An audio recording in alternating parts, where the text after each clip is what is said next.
үзэгчтэй бүхэн даруй минь төргийн энэ өдрийн мэдээллийн хөтөлбөрийн баасан гарагийн дугаараа төлөвлөж байна. Өнөөдрийн мэдээллийн хөтөлбөрөөр ерөнхийлөгч хүрэлцэх улсын хурлын гишүүнийг эргүүлэн татах хуулийн төсөл санаачлалаа. Булган туяа 50 бих Амундра нарыг Монгол Ардын намын гишүүнээс түтгэлзүүллээ.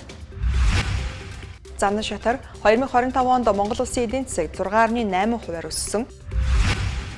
Ажилтнаа тэмцэх газар шалгагдаж байгаа Батамгалан сайд хотын намын дарга болохоос татгалзахгүй байна. Монгол улс гадаад худалдааны хуультай болох ёстой. Пакистаны агаарын хүчин Афганистанд агаарын зохиолт өглөө. Ираны хилэлцээ үр дүнтэй болсон гэдгийг оролцогч талууд мэдэгдлээ. Товчид танилцуулсан болон бусд мэдээллийн дэлгэрэнгүй одоо хүргэе. Монгол Ардын намын баг хурал өнөөдөр хурлаа. Баг хурлаар намын дүрм зөрчиж, намын бодлогын эсрэг үйл ажиллагаа явуулсан улсын хурлын дэд дарга Булган туяа эрчим хүчний сайд асан 50 бих намын гишүүн Амундра нарыг намын гишүүнээс түтгэлзүүллээ. Монгол Ардын намын баг хурал өнөөдөр болж байна. Хурлын эхэнд улсын хурлын дарга учрал илтгэл танилцууллаа. Энэ үеэрээ улсын хурлын даргаас Амар Баясгалан, улсын хурлын дэд даргасан Булган туяа эрчим хүчний дэд сайд асан 50 бих мөн Монгол Ардын намын гишүүн Амундра нарыг Монгол Ардын намын гишүүнээс чөлөөлж байгааг мэдэгдлээ. Монголын маргааш дуусгүй гэдэг шиг амьлын эсрэг чөлөөлөлтөд дараагийн удаагийн шоорлох хэрэггүйгээр яг одоо заалж байна.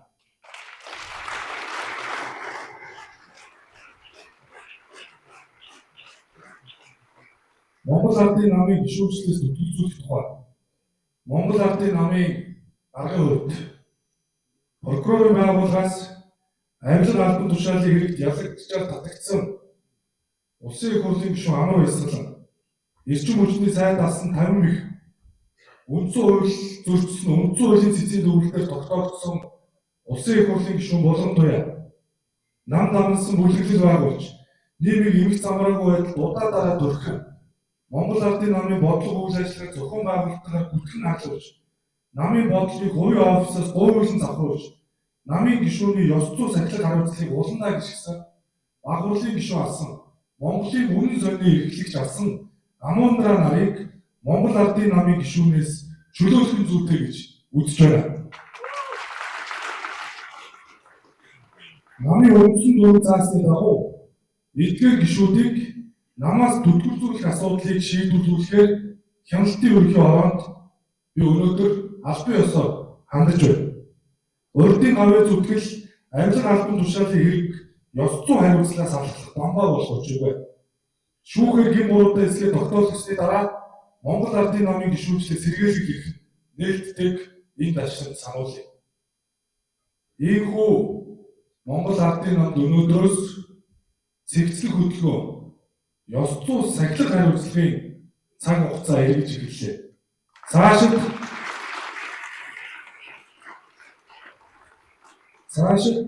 ёс зүй сахилга хариуцлагын зөрчил гаргасан. Прокурорын байгууллагаас ялагдчихаар татагдсан. Амьлын гэмтэрэгт холбогдсон. Намын нэр хүндийг унагсан. Намын бодлого зөрчсөн гишүүдийг хяналтын ерөнхий ёс зүй хороод намын даргын хуваар өгч үе шаттайгаар шийдвэрлэх ёстой гэдгийг мэдэгдэж байна. Монгол Ардын намын гишүүнчлэлээс түтгэлзүүлэх тухай Монгол Ардын намын даргын хувьд прокурорын байгууллагаас авилга албан тушаалын хэрэгт яллагдагчаар татагдсан улсын их хурлын гишүүн Амар Баясгалан, эрчим хүчний сайдсан 50 бих үндсэн хууль зөрчсөн нь үндсэн хуулийн цэцгийн дүгнэлтээр тогтоогдсон гэгдэх улсын их хурлын гишүүн Булган туяа мөн нам дагсан бүлэглэл байгуулан нийгмийг эмх замбраагүй байдалд удаадараа турхиран Монгол Ардын намын бодлого үйл ажиллагааг зохион байгуулалттайгаар гүтгэн харлуулж намын бодлогыг хувийн офисоос гуйвуулан завхруулж намын гишүүний ёс зүй сахилга хариуцлагыг уландаа гიშгсэн гэгдэх баг хурлын гишүүн асан Амундра нарыг Монгол Ардын намын гишүүнээс чөлөөлөх зүйтэй гэж үзсэн байна. Ийхүү намын үндсэн дүрмд заасны дагуу эдгээр гишүүдийг намаас түтгэлзүүлэх асуудлыг шийдвэрлүүлэхээр хяналтын ерөнхий хороонд албан ёсоор хандаж байгааг мэдэгдэж байна. Монгол Ардын намын баг хурлаар удирдах зөвлөлийн дэргэд ажиллаж байгаа бодлогын 11 хороо тус бүр салбар хуралдааныг зохион байгуулж, эрдэмтэн судлаачдыг оролцуулсан өргөн хэмжээний хэлэлцүүлэг хийж, бодлогын шийдлүүдийг гарган баг хуралд танилцууллаа. Монгол Ардын намын 31-р их хурлаас шинээр бүрдүүлсэн баг хурлын 2-р хуралдаан эрх чөлөөний 4 зам 4 өөрчлөлт уриатаагаар явагдаж байна. Хурлыг Монгол Ардын намын дарга учралын илтгэлээр эхлүүлж, улсын хурлын дарга учрал намын бодлого дүрмийг зөрчсөн нэр бүхий гишүүдийг намын гишүүнчлэлээс хасаж байгаагаа мэдгдсэн. Харин үүний дараа Монгол Улсын ерөнхий сайд Зандан Шатар Монгол Улсын нийгэм эдийн засгийн голлох үзүүлэлтүүдийн талаар илтгэл танилцууллаа. Ингэхдээ Монгол Улсын эдийн засгийн өсөлт 2025 он нийтсээр 6.8% үзүүлэлттэй гарч валютын нөөц 7 тэрбум Америк доллар болж өнгөрсөн оноос 1.5 тэрбум Америк доллараар өссөн үзүүлэлттэйг онцолж байна. Энэ онд огоо жид том төвшил байна. Эдгээр бодлоо дүүрс байсан боловч их амьсгал гарсан жил боллоо гэж. Энэ онд эдийн засгийн өсөлт 6.8% болж хүлээлтээс тоо худлаар хэлдэг. Эдийн засгийн өсөлт 6.8% болсон нь бол бодиттой өсөлт болсон. Урд өмнөх өсөлтүүд уулуурхай түгээдтэй түүний өмнө өсөлтөөс хосон шалтгаалдаг байсан бол энэ жилийн эдийн засгийн өсөлтүүд чанартай өсөлт байна. Уулуурхай бус бүтээгдэхүүний экспорт юм билээ. Тухайлбал хөдөө аж ахуй, аяж үйлчлэлийн салбар эрс өсөж эдийн засгийн солонгоролт төрөлжид нэмэгдлээ. Одоо хоёрхан тоо байна доо. Уулуурхай бус бүтээгдэхүүний экспорт юм. Самсан наадмын экспорт хэд манай ухтагч хар алт, шар алтнаас ургадаг цагаан алт, ноос наадмын экспорт 4.7 дахин өссөн. Баг хурлын шинжилсэн бүрэлдэхүүн 597 гишүүнтэй бөгөөд 2-р хуралдаанд 583 гишүүн оролцсон байна. Ингээд намын гишүүдийн хувьд 2024 оны сонгуулийн жил талдаа орж байна. Монгол Ардын намын мөрийн хөтөлбөрөөр баг хурлаараа дүгнэж, намын бодлого шийдвэрүүдэд танилцуулсан юм а. Хөтөлбөрүүдэд дүгнээд гаргасан одоо судалгааныхаа дүнгуудыг танилцууллаа. Дүгнэх ёстой шүү дээ. Энэ чинь тийм ээ 2016 онд ямар эдийн засгт улсавлаа. Монгол Ардын нам за ямар хэмжээнд хүрсэн юм бэ? Алдсан зүйл нь юу вэ? Онсон зүйл нь юу вэ? Ярих ёстой шүү дээ. Одоо олон хилцүүлэг зохион байгуулалтын салбар бүрээр яагаад гэвэл намаас төвшүүлсэн мөрийн хөтөлбөрийн хэрэгжилтийг дүгнэ.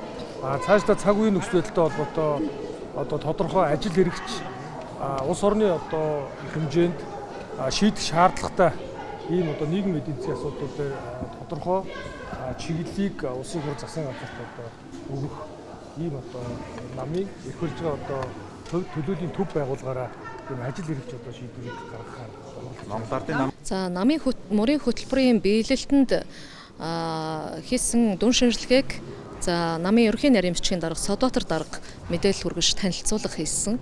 За энэ бол бид бас түрүүн би хэлсэн бодлогын 11 хороог Монгол Ардын намд иргэдэд байгуулж ажиллахдаа энэ бодлогын хороод салбар бүрээр мөрийн хөтөлбөр тусгагдсан асуудлуудын хэрэгжилтийг гаргаж утсан баг. Тэгээд мөн энд хэрэгжилтийг гаргахдаа хэмнэл оюухан ашиглах, технологийн дэвшлийг ашиглах юун дээр анхаарах хэрэгтэй байна гэдгийг асуудал болгоноор, салбар болгоноор, заалт болгоноор гаргаад өгнөд ярьж байна. Тэгэхээр өнөөдөр бол бид нэр амлсан цаг хугацаар иргэдэд амлсан амлалтаа биелүүлэх цаг хугацааны үндсэндээ 50% нь явж байна. Ингээ одоо байх одоо бүх нөхцөл байдал дээр одоо Монгол улсын ерөнхийлөгч одоо улсын хурлын гишүүдийн ёс зүйн асуудлыг ярьж байна. Эгүүлэн татах асуудлыг хуулийн төс санаачилж байна. Намын дарга Ардын намаа одоо авилгачтай чөлөөлөх тухай улс төрийн бодлогоо залуу дарга маань шийдэмгээ байр суурь хатуу байгаа мэн гэж байна. Монгол Ардын намын баг хурлын 2-р хуралдаан нь удирдах зөвлөлийн дэргэд ажиллаж байгаа бодлогын 11 хороод тус бүр салбар хуралдааныг зохион байгуулж эрдэмтэн судлаачдыг оролцуулсан өргөн хэмжээний хилцүүлэг хийж бодлогын шийдлүүдийг баг хурлаараа танилцуулсан юм а. Хот байгуулалт барилга орон сууцчлуулалтын сайд Бат Амгалан түүний дүү Батбаяр нарыг авилгатай тэмцэх газраас эрдэнэт үйлдвэрийн овоолготой холбоотой хэрэгээр шалгаж эхэлсэн. Харин Монгол Ардын намын баг хурлын үеэр хот байгуулалт орон сууцчлуулалтын сайд Бат Амгалан авилгатай тэмцэх газраас шалгаж байгааг мэдэхгүй байна гэх тайлбарыг өгч байна. Авилгатай тэмцэх газраас хот байгуулалт барилга орон сууцчлуулалтын сайд Бат Амгалан түүний төрсөн дүү Батбаяр нарыг авилгатай тэмцэх газраас хэрэг бүртгэлийн хэрэгнээ шалгаж эхэлсэн гэх мэдээлэл байна. Энэ талаар авилгатай тэмцэх газраас тодруулахад иргэний ирүүлсэн мэдээллийн дагуу эдгээр хүмүүсийг шалгаж эхэлсэн гэдгийг хэлж байсан. Харин хот байгуулалт орон сууцчлуулалтын сайд Бат Амгалан Монгол Ардын намын баг хурлын үеэр авилгатай тэмцэх газраас шалгаж байгаа гэсэн мэдээллийг та бүхэнтэй адилхан хэвлэл мэдээллээс авч байна. Түүнээс мэдгдсэн зүйл бол байхгүй. Мөн хотын Монгол Ардын намын дарга болох туршлага надад бүрэн бий гэсэн тайлбарыг өгч байна. Би хотын дарга болохгүй гэж хэлсэн. Хотын намын дарга болох надад бүрэн боломж туршлага бий. Хотын намын даргын одоо хотын намын хурал болох сурагтай. Гэхдээ өнөөдөр бол ховсон юм байхгүй. Хотын намын даргыг одоо намайг авах магадaltaй гэж гадуур зүгээр л одоо албан бус шуум явж байгаа. Би энэ Баянзүрх дүүрэгт энэ нийслэл Улаанбаатар хотод одоо 20 гаруй жил одоо энэ улс төрийн албанд ажиллаж амьдарч байгаа. Тэгээд намайг л одоо магадaltaй гэсэн ийм байдлаар хавд зэрдээд явж байгаа. Тэр байгаа. Сонирхол гэж ерөөсөө би юм яриаггүй байна. Хөрөнгө оруулалтын мэдүүлэг хэд дахин өссөн байгаа. Энийг бас яг үнэн шударгаар нь аваад бас олон нийтэд иргэдэд бас танилцуулж туслаач гэж хэд дахин нэмэгдсэн юм нэгдүгürt ерөөсөө байхгүй. Би зүгээр энэ завшааныг ашиглаад хэлчихье. Хавар болж байна. Хаврын синдром нь эхэлж явах шиг байна. Энэ нүүрсчд амилж эхэлж явах шиг байна. Тэгээ надтай одоо ямар ч хамааралгүй холбоо контактгүй ийм улсуудыг надтай холбож барилга барьдаг одоо 5 6 7 төсөл гинтл одоо нэг өглөө босоод ирсэн баг энэ нүүрсчдээсээ илүү баян болгоцсон намайг ингэж байж байна. Тэгээ бас Монгол амныхаа бэлгээр би бас бэлэг шиг л байж байгаа. Тэгээ би бол одоо надад хийх ажил маш их байна. Барилгын салбарт хийж байгаа хууль эрх зүйн орчинд нь хууль өргөн барихаар хаврын чуулганд бэлтэж байгаа юмнууд их байгаа. Тэгээ одоо дор бүрнийхээ ажлыг хийцэх юмэр. Түүнээс биш нэг ажил албан тушаалын нэг баг саг юм дээр одоо нэг иймэрхүү байдлаар нэг харлуулах өөр одоо гүтхэн гутаанд оромжлох энэ бол арай хэрэгс хэтэрж байна. Тэгвэл албан бус мэдээллээр Орхон аймагт зэсийн оволго ашигладаг Зэс Эрдэнийн хувьцаат компани хувьцаа эзэмшигч 25 мянган иргэнийг төлөөлж 7 мянга орчим иргэн нэгдэж хот байгуулалт барилга орон сууцчлалтын сайд Батамгалан болон түүний төрсөндөө Батбаяр нарт 30 тэрбум төгрөг залилуулсан асуудлаар алхтай тэмцэх газарт хандсан байж болзошгүй гэх мэдээлэл байгаа юм а. Хулгай, авилга, албан тушаал, ёс зүйн ноцтой зөрчил гаргадагч улсын хурлын гишүүний дархан ирэхээр халахвчилж, хууль шүүхийн өмнө иргэн бүр хариуцлага хүлээж чадахгүй байсаар ирсэн. Тэгвэл ерөнхийлөгч хүрэлцэх улсын хурлын гишүүнийг эргүүлэн татах хуулийн төслийг санаачиллаа. Хуулийн төслийг хаврын чуулганаар нэн яралтай гормоор хэлэлцэнэ. Монгол Улсын ерөнхийлөгч хүрэлцэхийн санаачилсан хуульд өргөсөн тангархаасаа ницэж ноцтой зөрчил гаргасан гишүүнд гэмтэрэг үйлдэлцэн шүүхээр тогтоогдсон парламентэд судалтай намын хариуцлагыг өндөржүүлж жагсаалтаар сонгогдсон гишүүн ёс зүйн зөрчил гаргасан тохиолдолд улсын хурлын гишүүнийг эргүүлэн татна. Авилга хулгай албан тушаалын хэрэгт холбогдсон ёс зүйн ноцтой зөрчил гаргасан гишүүд хууль шүүхийн байгууллагаар шалгагддагч гишүүний бүрэн эрхээрээ халахвч хийсээр ирсэн. Өөрөөр хэлбэл ард түмний сонголтоор төрийн эрх барих дээд байгууллагад ажиллаж байгаа гишүүдэд хууль шүүхийн өмнө иргэн бүр тэгш хүлээн гэсэн үндсэн хуулийн заалт үйлчлэхгүй ясаар ирсэн. Энэ явдлыг эцэслэж өргөсөн тангаргаасаа ухарсан үндсэн хууль зөрчсөн парламентын гишүүдэд хариуцлага тооцно. Улсын хурлын гишүүнийг эргүүлэн татах хуулийн төсөл нь Монгол улсын үндсэн хуулийн суур зарчмыг хэрэгжүүлэх, ардчилсан парламентын засгаа хамгаалах, парламентэд ард иргэдийн хяналтыг хэрэгжүүлэх, сахилах хариуцлага, ёс зүйг сахиулах, шударга ёсыг тогтоох зорилготой болохыг дахин тодтогч хэлхийг хүсэж байна. Бид бүхэн 2023 онд өмнөх парламентын үед Монгол Улсын үндсэн хуульд бас нэмэлт өөрчлөлт оруулаад 126 гишүүнтэй юм парламентынхаа тоог бол гишүүдийн тоог бол бас нэмэгдүүлсэн. Дагаад бид нар хариуцлагын хяналтыг бас нэмэгдүүлэх ёстой гэж үзэж байгаа. Тийм учраас энтэй бас уялдаж байгаа гэж үзэж байна. 1992 оны үндсэн хуульд улсын хурлын гишүүнийг эргүүлэн татна хэмээн заасан байдаг ч өнгөрсөн 30 гаруй жилийн хугацаанд хуулийн процедур тодорхой бус явсаар ирсэн. Тиймээс ёс зүйн ноцтой зөрчил гаргаж үндсэн хууль зөрчсөн тохиолдолд ардчилсан парламентыг хамгаалж үндсэн хууль ёсыг сахиулах нь хуулийн гол агуулга юм а. Үндсэн хууль зөрчсөн парламентын гишүүнийг эргүүлэн татах эсхийг ёс зүйн дэгийн хороо улсын хурлын чуулганаар нээлттэй хэлэлцэж үндсэн хуулийн цэц эцэслэн шийдвэрлэнэ. Тэгэхээр Монгол улсын үндсэн хуулинд улсын хурлын гишүүн өргөсөн тангаргаасаа нэвцэж үндсэн хууль зөрчсөн бол эргүүлэн татах тухай заасан байдаг. Харамсалтай нь өнөөдрийн хүртэл энэхүү үндсэн хуулийн заалт хэрэгжих эрх зүйн орчин амьдралд өөрөө биелээ болж чадаагүй байдаг. Ард түмнийхээ саналыг авахдаа одоо алтан гургалдаа шиг дуулж саналыг авчаад адаг сүлд нь намайг яах гэж сонгосон юм бэ гэж амийг асуулах ийм хэмжээнд ёс зүйн асуудлыг бид нар хүлээн зөвшөөрөх юм уу? Тийм учраас ард түмэн өөрөө энэ хяналтыг хэрэгжүүлэх ёстой. Ард түмэн энэ ноцтой зөрчил гарсан байна гэдэг асуудлыг хуулийн төсөл тусгагдсны дагуу тавьбал үүнийг нь улсын хурлын ёс зүйн дэд хороо авч хэлсэн. Гэхдээ хоёр үндсэн зарчим байгаа. Нээлттэйгээр саналаа илээр өгч гэдэг ийм зарчмыг тусгаж байгаа. Бас нэг талаасаа парламентын бас өөртөө дархлааг нь үлдээж байгаа гэсэн үг. Өөрөөр хэлбэл хэн нэгэн оруулах биш ард иргэд маань бас санаачиж болох нэ. Хоёрдугаарт илээр хилцэж, илээр санал хураана гэдэг маань юу гэхээр ард түмнээсээ нуугаад авах зүйл байхгүй шүү дээ. Ер нь аливаа зүйлийг нээлттэйгээр ил тод хилцснээс ерөөсөө буруудах зүйл байдгүй мөлий. Тийм учраас энэ зарчмын үндсэн дээр хилцэж, их хурлын нэгдсэн чуулганаар мөн энэ зарчмын үндсэн дээр хилцэж, магадгүй зарим тохиолдолд хилмигдүүлэх гэж байгаа асуудал улс төрчснөөс үүдэлтэй. Энийг нь ч гэсэн бас ард түмэн үзэж харж, мөн парламент үнийг бас зогсоох боломжийг нээлттэй өргөж байгаа. Харин парламентд зүйдэлтэй улс төрийн намын гишүүд ёс зүйн ноттой алдаа гаргасан жагсаалтаар сонгогдсон гишүүдэд хариуцлага тооцох асуудлыг нам дотроо шийтгэн зүйтэй хэмээн үзэж байсан ч ерөнхийлөгчийн санаачилсан хууль үүнийг няцаалаа. Ерөнхийлөгчийн өргөн барьсан дээрх хуулийн төслийг эрх хаврын чуулганаар нэн яаралтай гормоор хэлэлцэх юм а. Нийслэлийн засаг даргын 1-р орлогчоор ажиллаж байсан Сандуг Сүрэн бүгд найрамд Солонгос улсаас оруулж ирсэн ногоон автобусны хэрэгт холбогдсон Сандуг Сүрэн ерөнхий сайдын ахлах зөвлөхөр болсон түүний албан тушаалын тогтоол албажиж гараагүй байна. Ногоон автобусны хэрэг шүүх мөхөр ороо та шүүхийн процессыг юугийн сайн үзэж тээ. Хизээ томилогдох юм. За тэр нөгөө засгийн газрын тийш тогтоо журам дүрмийн дагуу явдаг ажил шүү дээ. Тэгээд ахлах зөвлөхөөр томилсон.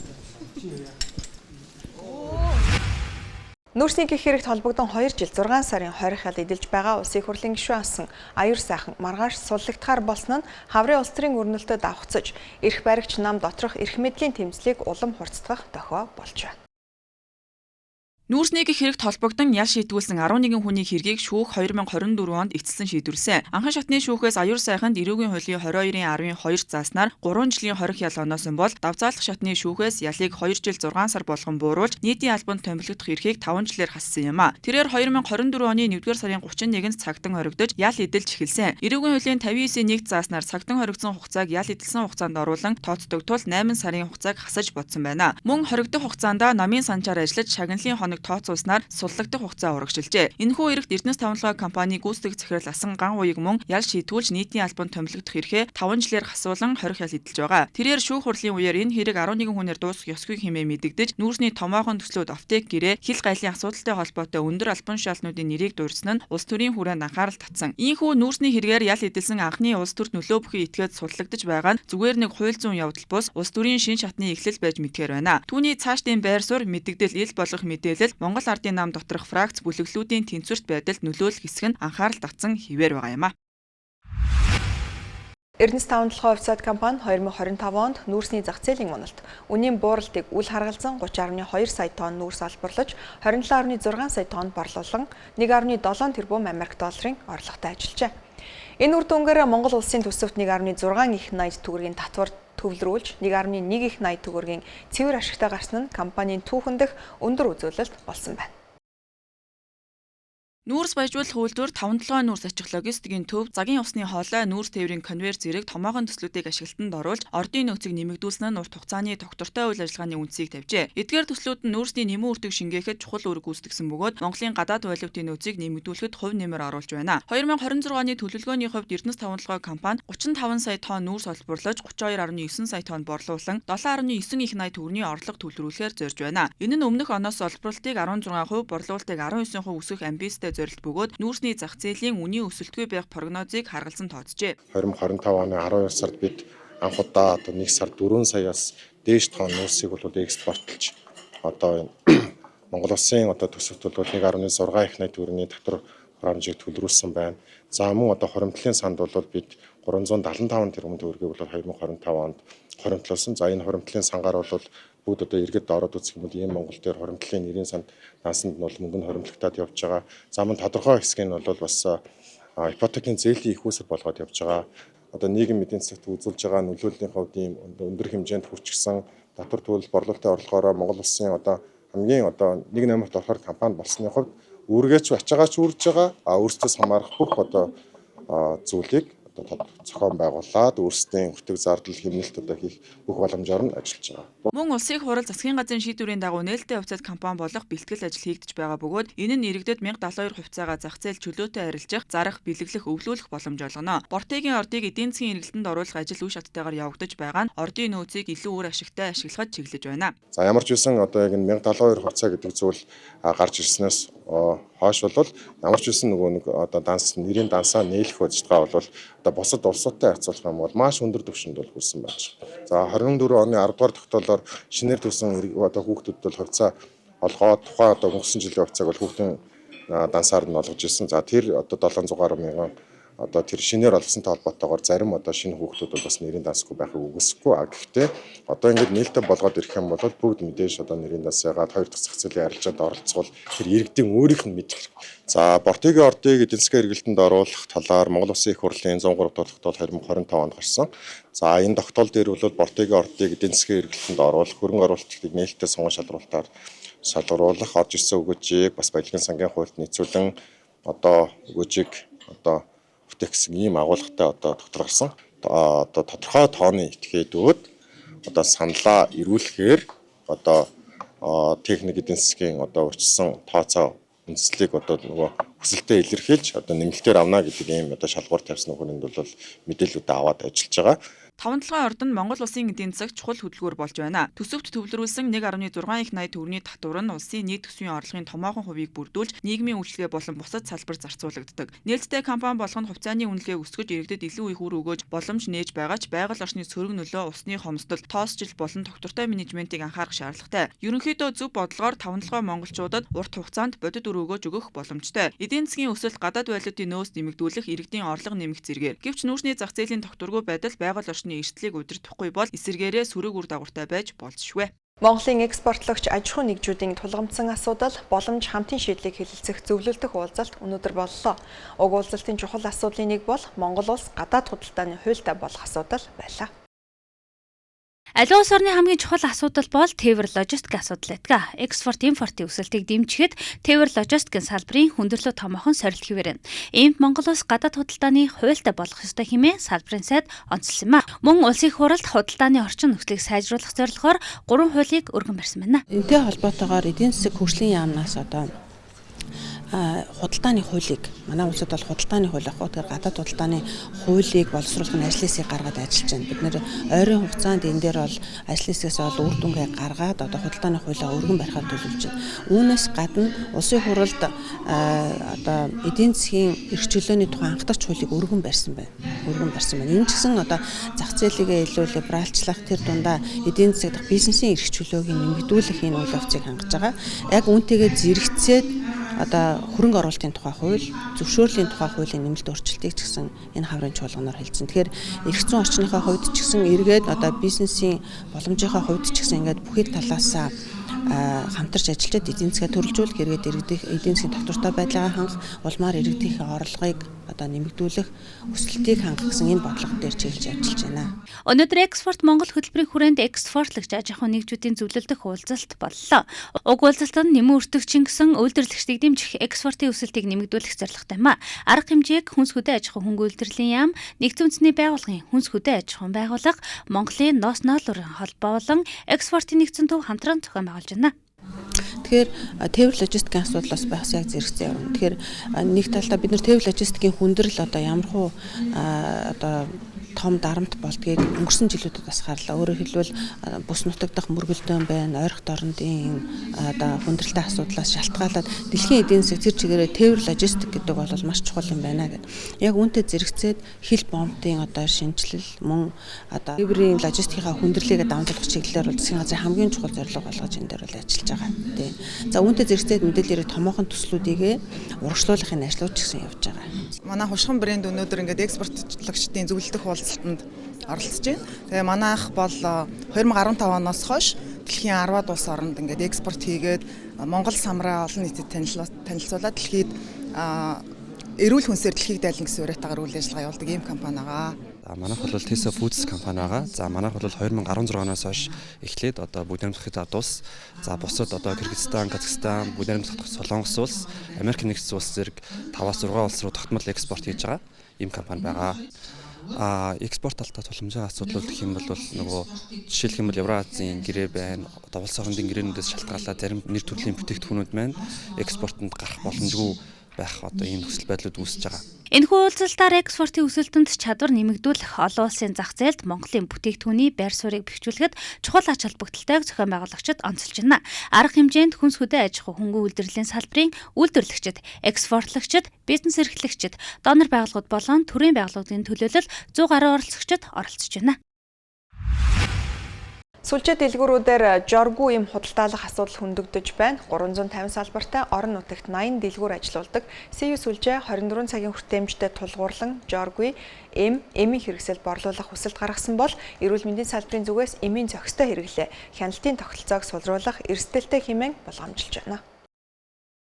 СЮ сүлжээ дэлгүүрүүд витамин зарим төрлийн эмийн хэрэгсэлд худалдахад зохицуултын хүндрэл тулгардаг бөгөөд шөнийн цагаар иргэдэд эмийн хүртээмж хязгаарлагдмал байдаг гэдгийг онцоллоо. Ялангуяа 24 цагийн эмийн сан Улаанбаатар хотод цөөн, орон нутагт бүрч хомос байдаг тул яаралтай үед иргэд эм авах боломжийн нөхцөл үүсдэг байна. Иймээс жоргүй олгодог халуун бууруулах, өвчин намдаг, харшлын эсрэг зэрэг өргөн хэрэглээний эмийг сүлжээ дэлгүүрээр дамжуулан худалдаалах нь иргэдэд дөхөм гэж үзэж байгаа юм. 24 цагийн үйлчлэгээ бүхий өргөн сүлжээг ашиглан зайлшгүй хэрэгцээд бүтээгдэхүүнийг борлуулах боломжтой гэж тайлбарлажээ.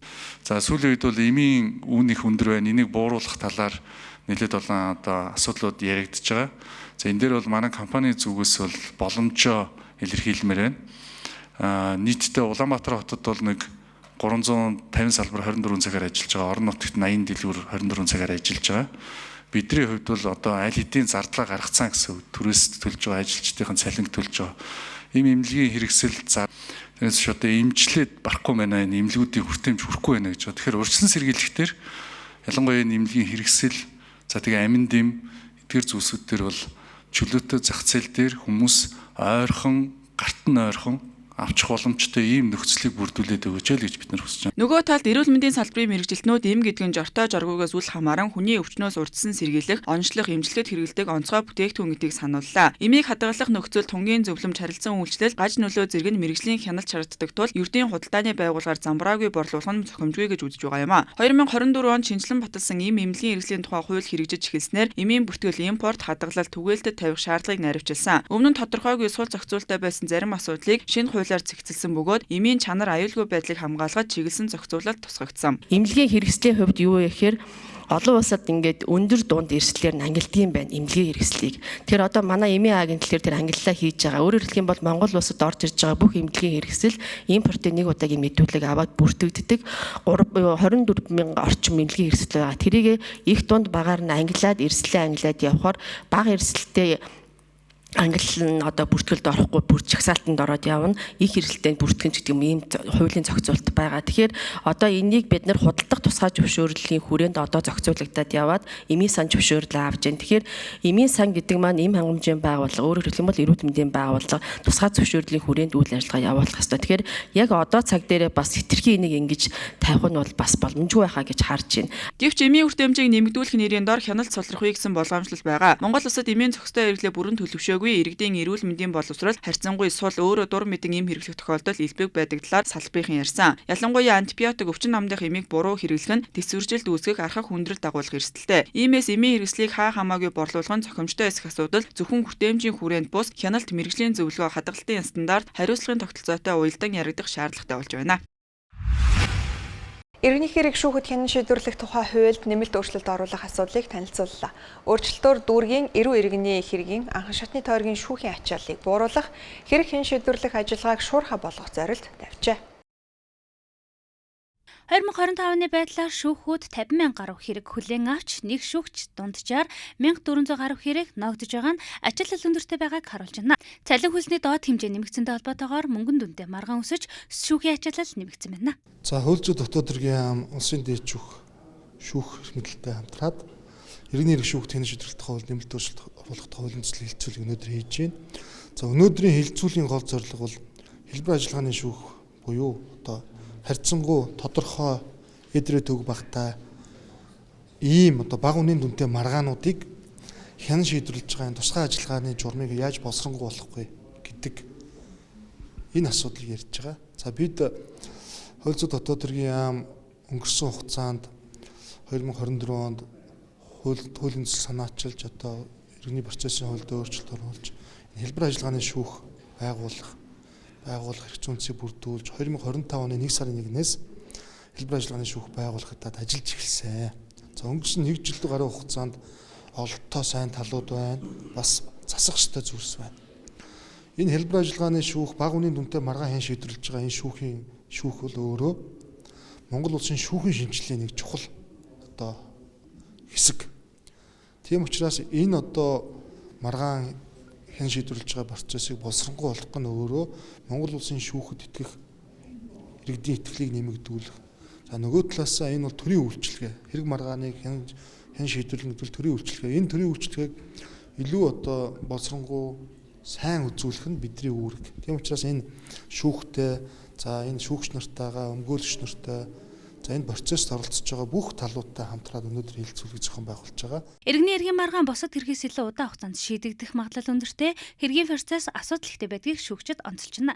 Хууль дээр бол одоо 60 хоногийн хугацаанд шийдвэрлэнэ. Одоо шаардлагатай бол 30 хоногийн хугацаанд сонгоно гэдэг тийм хуулийн зохицуулалттай байгаа л да. Гэхдээ яг амьдрал дээр бол одоо яг 90 хоногийн хугацаанд иргэний хэрэг том жижигээс хамаарат шийдвэрлэхдэггүй байх.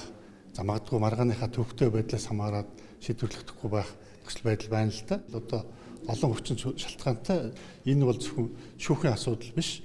Энэ хэргийн оролцогчид шүүх хуралдааныг хойшлуулах, өмгөөлөгч оролцсон их тим нотлох баримттай хэрэгтэй байна их тим шинжээч тамилыг гэхэд хэрэг нь өөрөө ямар ч маргаангүй үйл баримт шүүхтэр очтгүй. Маргаантай үйл баримт шүүхтэр очдог учраас талууд маргалддаг. Маргалдаад өөрсдийнхөө зөв бүдгийг нотлохын тулд шүүхээр асуудлуудаа шийдвэрлэхээр зорддог. Тэгээд энэ утгаараа шүүх хуралдаанууд байна хойшлдог. За магадгүй зарим тохиолдолд бол 40-50 удаа чойшсон шүүх хурлууд байна. За магадгүй 70-80 удаа чойшсон хурлууд байна. За 3 удаа хойшлоод шийдвэрсэн ширгүүд байна. Тэгтэл ямар ч байсан бол одоо тогтоосон тэр 90 хоног анх шатны шүүхтэр 90 хоногийн хугацаанд шийдвэрлэгдэх ийм тохиолдол бол их л цөөх. Өмнө нь байсан одоо нэг хэлбэр ажиллагааны журмаар шийдэж байгаа энэ практикуудын дүн шинжилгээнүүдийг яриад за эндээс одоо шинжилсэн энэ найруулгаар бид нар юу хасагдж байгаа юм гэхээр хөдөлмөрийн маргаан мань хасагдж байгаа юм байна. Тухайлбал одоо би хөдөлмөрлөх хэрэгтэйгээ холбоотойгоор хэлбэр ажиллагааны шүүхэд гомдол гаргаад болдог байсан бол энэ удаадаа одоо шинжилсэн найруулгаар энэ хасагдж байгаа юм. Энийг бол өмгөөлөгч хүний үднээс бол зүг гэж харж байгаа. Яг тэр хөдөлмөрийн маргаан мань өөрөө ээдрэг төв гэхтэй бодолт ихтэй ийм тохиолдол нөө шүүгчийн ачаал угаасаа нэмэгддэг. За дээрээс нь тусгай мэрэгжил одоо мэрэгжил одоо тайлбар эсэргүүцэл татгалзал зөвшөөрлөн ингэ шаарддаг. Хялбар ажиллагаа гэдэг маань ээдрээ төв багтай тий ойлгомжтой хэрэгүүд дээр бага хугацаанд шийдгийг хэлж байгаа. Хөрслө мэдгдэх хуц хүргэх ажиллагаа цахим системийн докторгүй байдал нь хэрэг шийдвэрлэх хугацааг удаашруулж буйг энэ үеэр онцолж байна. Энэхүү нэмэлт хуулийн төсөлд батлагдсанаар шүүхийн ачаалал буурах, иргэний хэрэг маргаан богино хугацаанд шийдвэрлэх нөхцөл сайжирна гэж үзэж байна. Улаанбархан өвчний дархлаажуулалт өнөөдрийн байдлаар 38% явагдаж байна. Эрсдэл өндөртэй энэ өвчнийг 90% хүртэл дархлаажуулалтанд хамрагдаж байж, өвчнийг халдварлалт багассан гэх халдвар төвчин судлалын үндэсний төвийн дархлаажуулалтын албанаас мэдээлэл өглөө.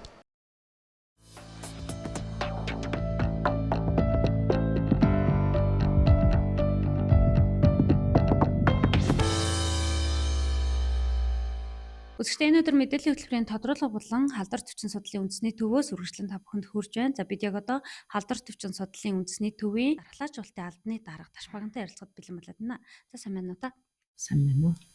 За Улаанбархан улаануудын вакцины улс орон дээр хүүхдэдэд хийгдэж байгаа. За энэ вакцины талаар мэдээлэл өгөөч та.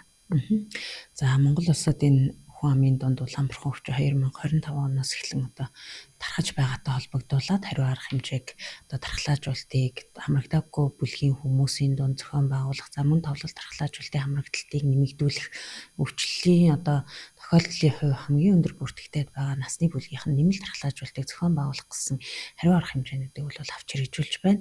За тэгэхээр хамгийн одоо чухал арга хэмжээнүүдийн нэг бол одоо өвчлөл хамгийн одоо өндөр бүртгэгдээд байгаа дийлэнх хувийг эзлээд байгаа 10-аас 15 насны хүүхдүүдийг Улаанбархан улаануудын эсрэг одоо нэмэлт дархлаажуулалтанд хамруулах. Ингэснээр энэ насны бүлгийнхний одоо дархлаажуулалтын хамрагдалтын хувийг нэмэгдүүлэх, энэ насны бүлгийнханд одоо бүртгэгдээд байгаа халдварыг хяналтанд авах зорилготойгоор бол хийж байгаа. За тэгээд одоогийн байдлаар бол нийт улсын хэмжээнд бол энэ нэмэлт тархлаажуулалтын хамрагдaltaй хувь 38%-тай байна. За энэ нэмэлт тархлаажуулалтанд одоо зорилттой насны бүлгийн 90%-ийг нь хамруулж байж одоо энэ үр дүн гардаг учраас хамрагдалтанд одоо эцэг эхчүүд маань хүүхдүүдэд тархлаажуулах ажилд бол идэвхтэй хамрагдахыг уриалж байна. За энэ тархлаажуулалтыг зохион байгуулахдаа хүүхд насны бүлгийн хувьд авч үзэхэд сургуульд явдаг хүүхдүүд байгаа учраас сум өрхийн эрүүл мэндийн төвөөс тархлаажуулалтын үйл ажиллагааг сургууль дээр одоо төр цэгээр зохион байгуулах ажлыг бол хийдэг. За ингээд төр цэгээр зохион байгуулах үед одоо хүүхд маань ямар нэгэн хүндэтгэх шалтгаантайгаар одоо вакцинд хамрагдаагүй хоцорсон бол одоо бусад товлолт вакцины ижил сум өрхийн эрүүл мэндийн төв дээр энэ вакциндаа бол хамрагдах боломжтой. Тэгэхээр эцэг эхчүүд маань хүүхдүүд яг энэ насны өөрөөр хэлбэл 10-аас 15 насны хүүхдүүд Улаанбарх улаанууд эсрэг вакциндаа хамрагдаагүй бол харьяа сум өрхийн эрүүл мэндийн төв эрүүл мэндийн байгууллагатай хандаад хамрагдах боломжтой. Хийгдэж байгаа вакцины талаар мэдээлэл та бас бидэнд өгвөл ямар улсын вакцин?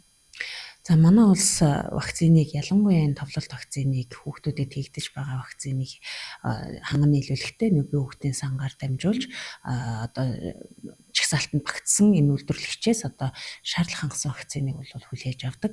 За одоогийн байдлаар бид нар Улаанбарх улаануудын эсрэг хавсарсан вакцин бөгөөд зөвхөн ганц Улаанбархнаас сэргийлэх биш, улаанууд гэдэг өвчнөөс давхар сэргийлдэг мөн л дууралттай, халдваралттай өвчин энэ өвчнөөс сэргийлэх хавсарсан вакцинаар бол нэмэлт тархлаажуулалтыг хийж байна.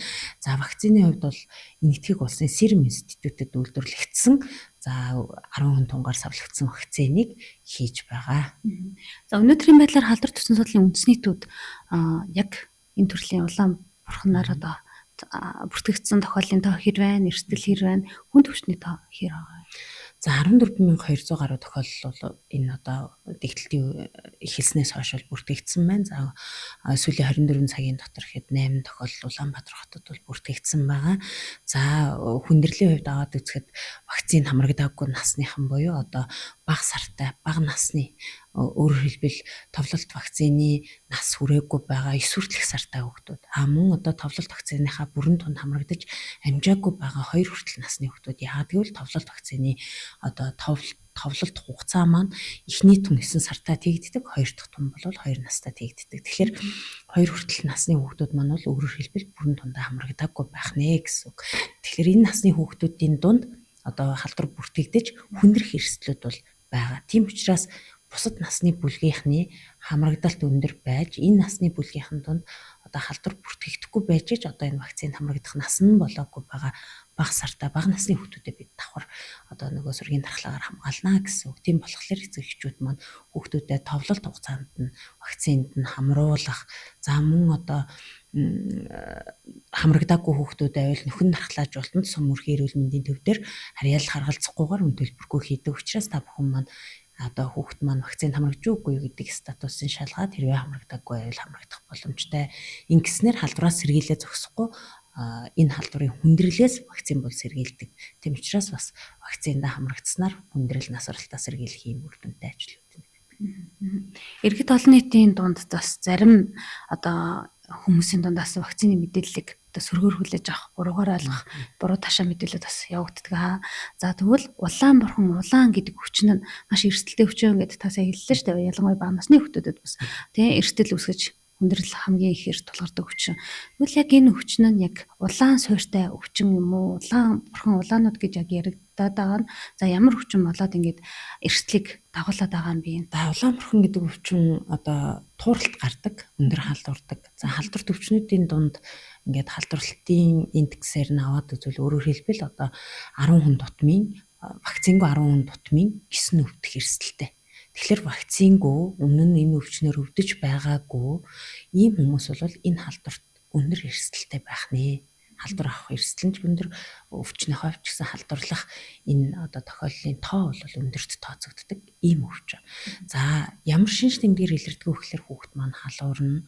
За мөн одоо тууралт гарна.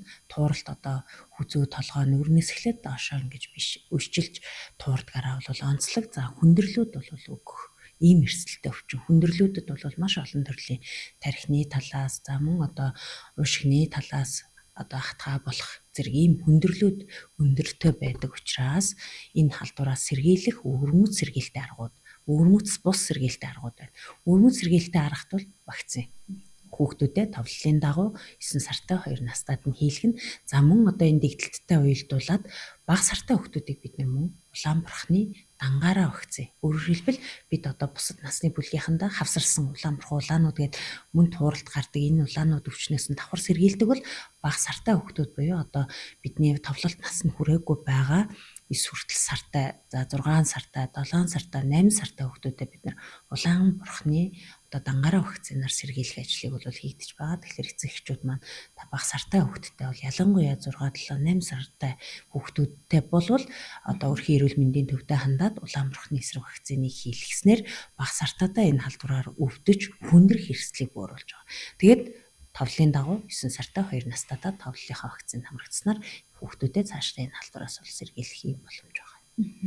Эрсдэл агуулж байгаа энэ өвчнөр за Монгол Улсын хэмжээнд яг нийтдээ хичнээн хүн нас орсон юм харамсалтай мэдээлэл байгаа юм бол за одоогийн байдлаар 14,000 гаруй тохиолдлоос бол 10 гаруй тохиолдол нас орчихсан байна. За нас орсон тохиолдлуудыг хаад үзэхэд мөн л вакцины товлолт нас нь хүрээгүй байгаа бага сартай хүүхдүүд дийлэн хувийг эзэлж байгаа бөгөөд мөн одоо бас вакциндаа хамрагдаагүй, бүрэн дундаа хамрагдаагүй хүмүүс маань хүндэрч идэх ийм эрсдэлтэй байгаа. Тэгэхээр цаашдаа ч гэсэн бид анхаарах юм бол бага насны хүүхдүүдээ олон нийтийн газар бас авч явахгүй ямарваа нэгэн одоо энэ халдвар төвчний эрсдэлд өртүүлэхгүй байх талаас нь бас давхар одоо өвөрмөц бус сэргийлтэй аргуудыг бол хэрэглэх хэрэгтэй. За мөн одоо өвөрмөц сэргийлт бол вакцинаар урьдчилан сэргийлэх боломжтой өвчнүүдийн үед вакциндаа бүрэн хамрагдах, цаг хугацаанд хамрагдах нь бол энэ халдваруудын эрсдлээс сэргийлдэг хамгийн чухал одоо ийм сэргийлтэй аргууд юм байдаг.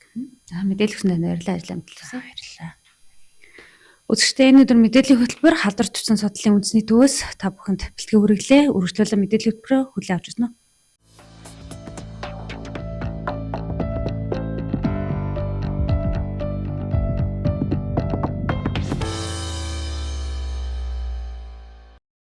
Социал-демократ Монголын эмэгтэйчүүдийн холбооны удирдах зөвлөлийн анх дугаар хурал өнөөдөр боллоо. Хурлаар Монгол Ардын нам байгуулагдсны 105 жилийн ог тохиолдуулан 15 бүтээлч ажлыг хэрэгжүүлэхээр баталсан байна. Социал-демократ Монголын эмэгтэйчүүдийн холбооны удирдах зөвлөлийн анх дугаар хурал өнөөдөр боллоо. За хурлаар Монгол Ардын нам байгуулагдсны 105 жилийн ог тохиолдуулан 15 бүтээлч ажлыг хэрэгжүүлэхээр баталсан байна. За мөн холбооны цаашдын бодлого бүтэц зохион байгуулалт ойрын хугацаанд хэрэгжүүлэх ажлын чиглэлийг баталлаа. За анх дугаар хуралдаанаар бид цаашдаа 2026 онд одоо Монгол Ардын намын 105 жилийн ойн хүрээнд 15 бүтээлч ажил хийхээр энэ ажлын төлөвлөлтөд батллаа. Мөн цаашдаа баримтлах бодлого стратегийг боловсруулах, дүрмийн өөрчлөлтийг хийх, за дотоод зохион байгуулалтын асуудлуудыг цэгцлэх, ажлын эсгүүдийг байгуулахаас эхлээд за чиг үүргийн хувьд удирдах зөвлөлийн гишүүд дэд ерөнхийлөгчид ямар ажлыг хариуцаж ажиллах ёстой бэ гэдэг энэ бүтэц зохион байгуулалт дотоод ажлуудынхаа одоо бас нэлээдгүй асуудлуудыг цэгцэлж чимэглэх энэ одоо ажлуудыг хийлээ.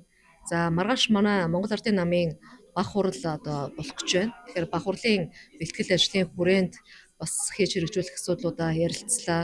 За орон нутгийн эмэгтэйчүүдийнхаа тэр тусмаа орон нутгийн холбоодынхоо удирдах ажилтны зөвлөгөөнийг энэ ондоо бид оны эхэндээ багтааж одоо хийн. За мөн залуу эмэгтэйчүүдийг бэлтгэх зорилгоор ментор 105 хөтөлбөрийг хэрэгжүүлэх ба эмэгтэйчүүдийн академи байгуулахаар төлөвлөд байгаа юм байна. За түүнчлэн хөдөө орон нутгийн эмэгтэйчүүдэд тулгамдж байгаа асуудлыг бодлогоо шийдвэрийн дэвшинд хүргэж ажиллана гэлээ. За 105 жилийн ойн хүрээнд бид ментор 105 хөтөлбөрийг хэрэгжүүлж эхлэхээр болж байна. За энэ ментор хөтөлбөрийн хүрээнд 105 туршлагатай улс төрийн болон ажлын нийгмийн эдийн засагт бас тодорхой үүрэг хүлээж түүнийхээ үр шимийг гаргаж ажилласан энэ 105 эрхэм өсгөөчүүдээ 105 залуу эмэгтэйчүүдийг бас шав болгож багшаавын гэрээ байгуулж залуу үеэ бэлтгэх энэ кураторын зарчмаар бэлтгэх энэ ажлууд руу орохоор энэ хөтөлбөрийг хэрэгжүүлж эхэлж байна.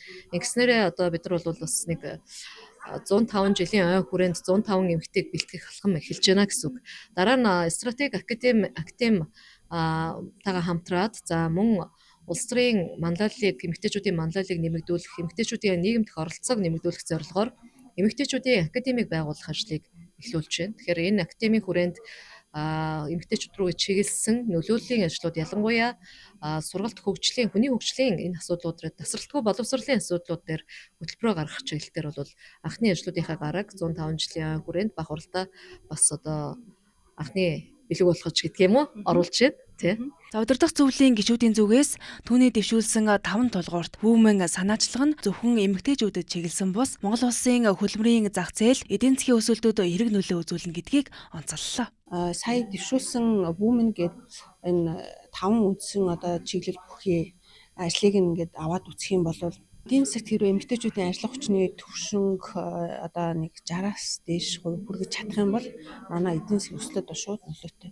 Энэ эмэгтэйчүүдийг аль болох одоо ажил хийхин боломжийг нь одоо хангах тэр дундаа 35 хүртэл насны эмэгтэйчүүдийн хөдөлмөрийн зах зээл дээр ажиллах цалин хөлстэй болох орлогоо нэмэгдүүлэхийн боломжийг одоо нэмэгдүүлэх чиглэлээр тодорхой арга хэмжээ авч ажиллахад бас энэ хөтөлбөрөөр ч гэсэн чиглүүлж намын бодлоготой уялдуулж явахаар бас гаргаж байгаа. Тэгэхээр энэ их зүйтэй. Тэгэхээр энэ үндэсний хэмжээний эмэгтэйчүүдийн байгууллагын одоо дэвшүүлэн тавьж байгаа бодлого зорилт бол одоо цаашлаад улс эх орны хэмжээнд хуульчлагддаг, хөрсөн дээрээ буудаг, эрх зүйн хүрээнд ч гэсэн энийг ажил болгох нөхцөл боломжууд нь бүрддэг байх ёстой гэж боддог. Тэгэхээр яг энэ 5 тулгуурт бодлогыг бид нэр цаашлаад одоо яг айл болгон руу яаж оруулах юм, эмэгтэй хүн болгонд яаж хүргэх юм, энэний төлөө зохицуулалтууд, тохируулгуудыг яаж хийх юм, улсын их хурл засгийн газрын төвшөндөө энэ бодлогыг маань бас анзаарч үзээд аваад явчаасай. Тэгэд эннийхээ бодит үр дүн хэмжээний зохион байгуулалтууд хийгдээсэй гэж бодож байгаа. Одоо шинээр сонгогдсон ерөнхийлөгч маань өөрийнхөө бодлогыг танилцуулж орж ирсэн. За Women гэсэн энэ одоо нэрийн дор үндсэн одоо 5 концепц 5 одоо чиглэлийн бодлогыг танилцуулж байгаа. За энэ дээр бол одоо бүрэн дэмжиж ажиллах бас сэтгэл хангалуун байна. Тэгэхээр эмэгтэйчүүд эрүүл мэндийн асуудлыг хүндэж байна. Энэ хамгийн чухал. Ээж эрүүл байж ээж тэр гэр бүл тэр чигээр эрүүл байна. Тэр гэр бүл тэр чигээр аз жаргалтай амьдрна. Эрүүл хүүхэд төрнө. Эр нөхөр нь эрүүл байна. Тийм ээ? Өр удам судар тэр чигээр эрүүл байна. Тэгэхээр энэ бол зайлшгүй одоо энэ тэргүүний нийгмийн тэргүүлэх салбарч гэж эрүүл мэндийн салбарыг авч үздэг. Энэ дагууга. Тэгээд дээр нь Монгол Улсын засгийн газраас яг энэ бодлогыг дэмжихэд бол маш хурдцтайгаар их ихэнх дэмжлэг үзүүлэх нь тодорхой болчлоо. Тэгээд энэ дээр бол бас сэтгэл хангалуун байна. За ийхүү социал-демократ Монголын эмэгтэйчүүдийн холбоо анхны хурлаараа бүтэц зохион байгуулалтаа тодорхойлж эмэгтэйчүүдийн оролцоо манлайллыг дэмжих чиглэлд дээрх ажлуудыг төлөвлөд байна. Сүүлийн жилүүдэд иргэд дэлгүүр хэсгээсээ илүүтэйгээр онлайнаар хэрэгтэй зүйлсээ захиалан гэртээ хөргүүлдэг болсон. Энэ нэг талаараа сайшаалтай мэт боловч захиалсан зурагнаас өөр ирж иргэдийг эд хөрөнгөөр нь хохирох аюултай юм. Харин дээрх тохиолдолд хохирлоо барагдуулах хүсэлтэй иргэний хэргийн анхан шатны шүүхэд хандах боломжтой байдаг байна.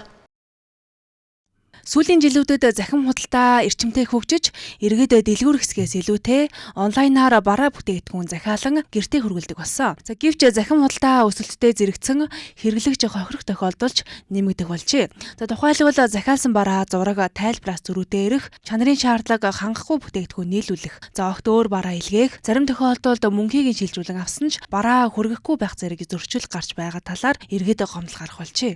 Аппликейшнуд байдаг шүү дээ. Тэрнээс хямдхан ирнээсээ тэгээд юу захиалга нь яг бодитоор ирдгүү тохиолдол зөндөө байдаг. Ийм тохиолдол хийснээр гарсан. Ер нь гардаг. Гэхдээ би нэг тийм захиалга болохоор сайн мэдгүй манай суудаг айлын ихч захиалдаг. Тэгээд одоо жишээ нь нэг юм тийм жижигхэн юм захиалга гэж бодоход тэр нь яг зургаараа ирдгүү тохиолдол зөндөө гардаг. Яг над дээр бол байхгүй. Гэхдээ ер нь бол ингээд яг ойр дотны хүн дээр гэх юм бол ийм нэг одоо нэг юм хөөрхөн хэрэгсэл захиалах гэсэн тэр нэг юм сүвнэр шиг юм жижиг ирсэн тийм тохиолдол байгаа. Хамгийн сүүлд хувцас захиалсан. За хувцсан нэг зураг шиг ирж чадсан уу? Ахаа чадсан. Гэтэ материал нь жоохон муу. Будаг захиалсан чи ерөөсө тэр будаг маань харин ерөөсө тийм будаг бишээсэн. Зүгээр л нэг юм хайрцаг нь хоосон. Нөгөө савнчсан бараг л хоосон юмсан. Тэгэл зүгээр нэг удаагийн хэрэглээс эхэлсэн да.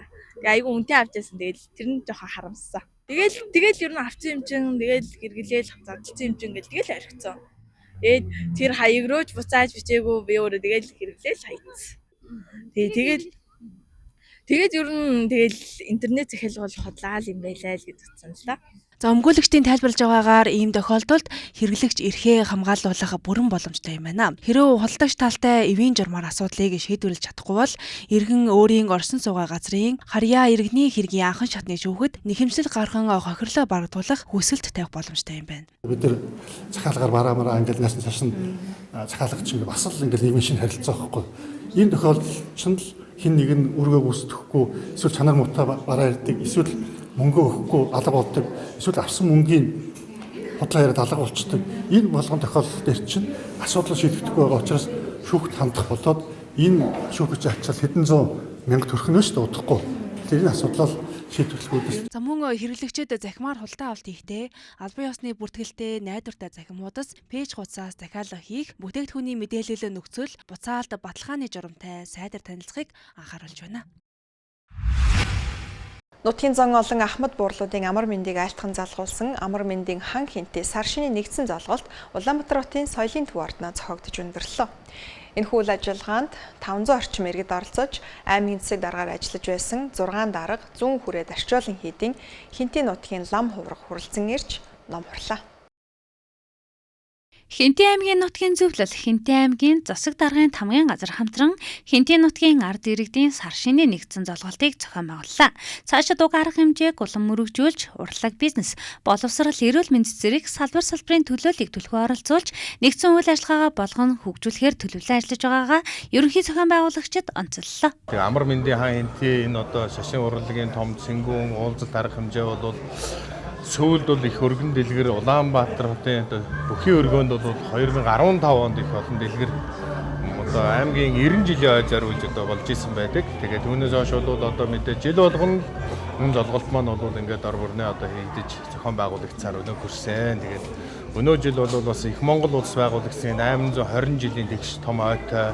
Дээрээс нь одоо морин жилийг монголчууд маань бэлэгдэж сайхан жил ирлээ. Анхны нутгийн зөвлөлийн дараагаар боловсролын ухааны доктор профессор Батхуйг ажиллаж байсан бөгөөд тухайн үеийн нутгийн зөвлөлийн цагаарын хүндрэлтэй нөхцөлөдөлд сум орон нутагт тусламж үйлчилгээ үзүүлж нутгийнхаа төлөө бүхий л сайн сайхан үйлсийг үлдээж бүтээж байсан юм а. Энэхүү нутгийн зөвлөлд гар бие оролцож явсан хүндтэй зочдтой ноолуурын аргаар уралсан Бурхан халдун уулын 6-аар хүндэтгэл үзүүллээ. Энэ нутгийн зөвлөлд бол аймаг орон нутгийн төлөө маш их зүйл хийсэн.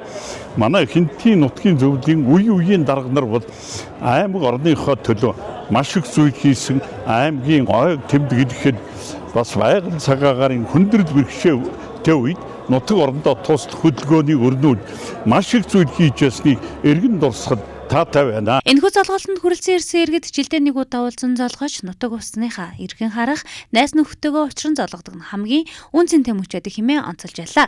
Тэдний төлөөлөл болох Дунгаамаа дугаараа алдаршсан Өмнөдөлгөр сумын Харьяат дуучин Баасанжав Дадал сумын уугуул Монгол улсын дархан мэргэн оюун чимэг нараас дарах сэтгэлдлийг тодрууллаа. Баярлалаа. Телевизэд байгаа бүх сайхан нутгийнхандаа энэ сайхан өдрийн мэндийг хүргэе. Сар шинийн мэнд хүргэе. Тэгээ өнөөдөр хан Хинтээ нутгийн маань одоо сар шинийн золголт өргөн дэлгэр болж байна. Тэр дундаа манай Унган нутаг өмнө дэлгэр сумын маань золголт сайхан болж байна. Тэгээд нутгийнхаа зан олонтой уулзаад маш их баяртай байна. Би Дадал суманд Хинтээ аймгийн Дадал суманд төрсөн хойшоо сургуульд явж төгсөж ирээд Төв аймгийн бэр болоод Төв аймагт амьдарч байгаа. Хан Хинтээ нутгийн сар шинийн нэгдсэн золголт 2023 онд Хинтээ аймгийн 100 жилийг тохиолдуулан 6,000 иргэдийг хамруулж Улаанбаатар хотын UB Palace-т 2 өдрийн турш хамгийн өргөн дэлгэр зохион байгуулж байсан юм а. Сүрээр дараг чимээх гал морин жилийн сар шинийн баярын босгон дээр хөдөө аж ахуйн салбарт оруулсан хөдөлмөр зүтгэлээ төрдөө үнэлүүлж улсын авраг малчнаар тодорсон Баян жаргалан сумын Энгэр ус багийн малчин хүрэлхүүгийн гал бадрах гэрги жаргал сайхны арцмаа нарт шагналыг гардуулжээ. Баян жаргалан сумын Энгэр ус багийн малчин хүрэлхүүгийн гал бадрах гэрги жаргал сайхны арцмаа нарын шагналыг Монгол Улсын их хурлын гишүүн Эрдэнэ бүрэн аймгийн иргэдийн төлөөлөгчдийн хурлын дарга Мөнх Чулуун аймгийн засаг даргын зөвлөх бүрэн жаргалнаар гардууллаа. Гал бадрах арцмаа нар нь бүгд найрамдах Монгол ард улсын авраг малчин хөдөлмөрийн гавьяаны улаан тугийн одонд аав хүрэлхүүгийн малч чанарыг өвлөн авч 2000 оноос хойш мал маллаж, мал аж ахуйн ашиг шим, үйлдвэр ухсааг сайжруулах, жилийн 4 улирлын бэлчээр сэлгэн нүүдлэн төл мал байгалаа хөрвийн аргаар бойжуулж малдаа таарах хүч авахуулахад тууштай анхаарч ирсэн туршлагатай малчин гэр бүл юм а. Мөн дэртийн шоргоолнууд хоршоог байгуулсан малчин үйлдвэрлэгч гэсэн хамтын үйлдвэрлэл үйлчилгээний үйл ажиллагааг хоршооны удирдлагын хувьд дэмжиж нэмэлт орлого олгогч малчин татвар төлөгч аж ахуй нэгжүүлж өсөн дэвчгэд манлайлан оролцож байгаа малчин гэр бүл юм а. Гал удирдах нь 1993 онд малд нүдтэй хүүхэд 2012 онд сумын сайн малчин 2012-оос 2025 онд мянгат малчин 2015 онд сумын алдарт уяач 2018 онд аймгийн авраг малчин 2023 онд алтан хурганы эзнэр тус шалгарсан байна. Хөтөлбөрт хамтаас үзэгч та бүхэнд баярлалаа. Амралтын өдрүүдэд ая тухтай сайхан өнгөрүүлээрэй.